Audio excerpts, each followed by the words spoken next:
அடுத்து இந்த தராசோட இருக்கக்கூடிய நபர் இது வந்து காயின்கள் வந்தது அப்படின்னா, இது நிலத்தத்துவத்தை குறிக்கக்கூடியது.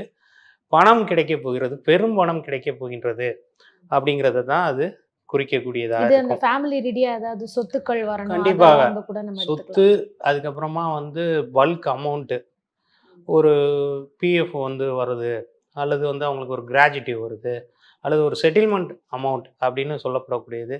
இவர்கள் இந்த காலகட்டத்தில கூட லாட்ரி கூட ட்ரை பண்ணி பார்க்கலாம். கண்டிப்பாக அவர்களுக்கு பித்ருக்களின் ஆசீர்வாதத்தால் ஒரு மிகப்பெரிய தொகை வந்து ஏதாவது ஒரு வகையில இவர்களுக்கு வரக்கூடியதற்கு அந்த இத வந்து காமிக்கக்கூடியதாக இருக்கு. அதுக்கடுத்து உயர் பெண் துறவி. இந்த கார்டு வந்திருக்கு அப்படிங்கும்போது, இவர்களுக்கு வந்து பார்த்தீங்கன்னா, அம்பாளின் அருள் இருக்கின்றது. அப்போ இந்த காலகட்டத்தில வந்து இவர்களுக்கு இந்த 1 இயர் பீரியட்ல பிங்கிற பேர்லயும், ஜேங்கிற பேர்லயும் வந்து உதவிகள் கிடைக்கும்.